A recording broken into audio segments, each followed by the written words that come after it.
Patrick, hit us with some stats, won't you? Dream Scenario was released on September 9th, 2023 at the Toronto International Film Festival, and then had its wide U.S. release. I don't think it was released wide like internationally, but came out in the U.S. on November 10th, 2023.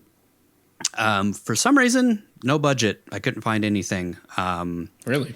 Which is like, that's become a recurring thing, especially with newer movies. And I don't really understand what that is. Like, do they no longer have to report the budget if they're not going to, they're not planning on releasing as like a theater chain wide type of thing or what? I don't get it. It might be because it's an A24 and they're an indie studio, aren't they? Yeah, it's definitely an indie film. But yeah, I don't really get. So they don't have to release how much it costs or something. I thought that was like legally they had to report for the stock shares and earnings and all that kind of shit. Well, that's what I'm saying. Maybe they guess, don't. They're not a public company, so right. If they're not they a don't have public to say company, shit. they don't have to release financials. I guess that's true. Yeah. I did find an estimate on the movie database of $10 million. So we're going to go with that because it does feel like it probably costs about $10 million. Yeah. I don't know. So we'll just go with that. Wow. Had a gross of $12.5 million. I remember it wasn't released like super wide. And no, it was I mostly think it was an AMC exclusive release. Was it? I think so. I don't know. I didn't pay enough attention, I guess, when it came out. I didn't make it to the theater for this one, unfortunately. I kind of wish that I would have. Really good Nicolas Cage movies are kind of far and few between. Yeah. We had Pig, but that was like during the pandemic, and had to brave the COVID in order to go see that one. And then this one, I was like, it was getting good reviews. It's not like it wasn't getting Pig style reviews, but it was getting really good reviews. So yeah, I kind of sad I didn't go. I was thinking about it, and I don't know if I've ever seen a Nic Cage movie in the theater. Call yourself a Nicolas Cage podcaster. Well, by the time we started, I wasn't a Nic Cage fan when we started this podcast, and I haven't really had a lot of chance to go to theaters in the last 3 years. So why not?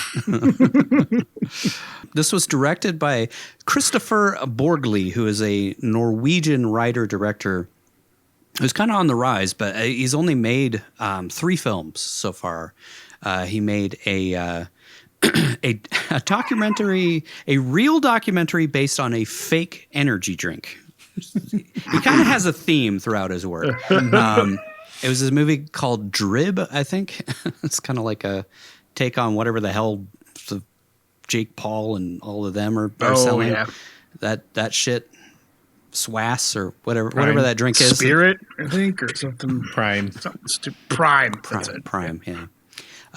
Also did a movie called Sick of Myself, which also has a 91% on Rotten Tomatoes, and Dream Scenario, which he wrote, directed, and edited. So he's kind of a triple threat. Did the whole, he basically took the movie himself from start to finish, write, direct, edit, kind of doing it all. He's currently working on a film called The Drama, starring Zendaya and Robert Pattinson, and The Shards by Bret Easton Ellis adaptation for HBO, which should be super interesting. Really? Any kind of Bret Easton Ellis adaptation is always like, has the potential of being really fucked up. So we'll see. I saw they're remaking American Psycho already. Like, oh my god!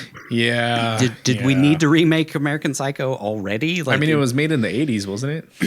No. I'm just joking. I'm joking. I don't even think it's like 25 years old yet. No, it was like 2000 something.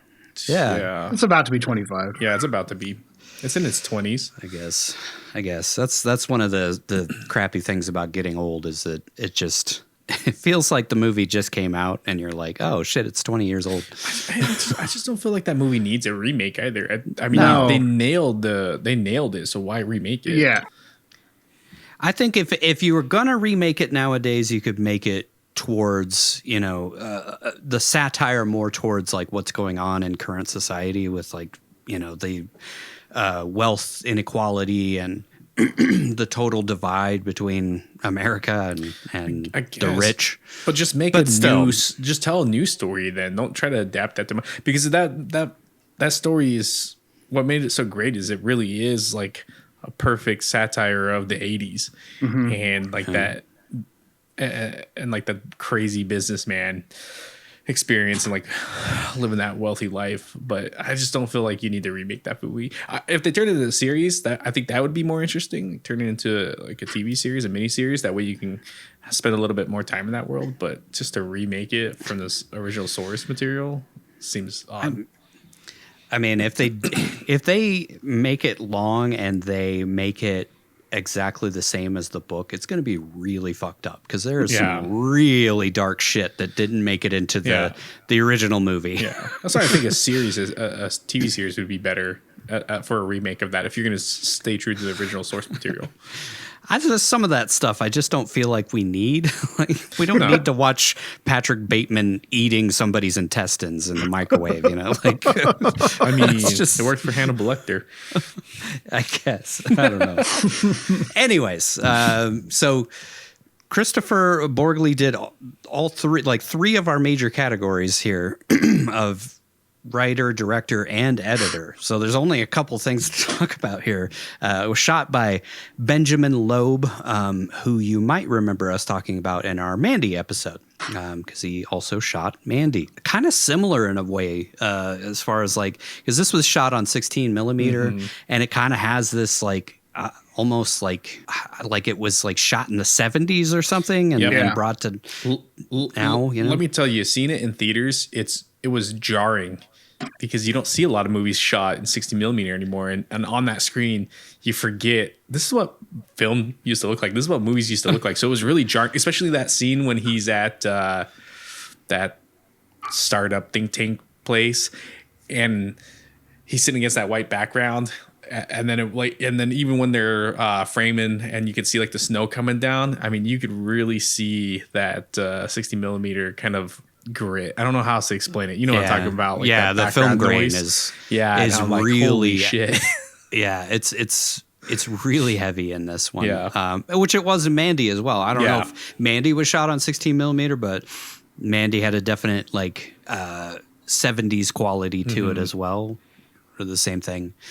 Benjamin Loeb also shot Borgli's previous film, Sick of Myself, which was, I think it was all set in Norway. And then music by Owen Pallett, who has mostly worked on indie films, recently on one called Young Werther, which seems to have gotten pretty critical acclaim, that stars Judd Apatow's daughter, Iris, which both of his kids are now kind of in the limelight. His other kid, Maud, is about to make her directorial debut.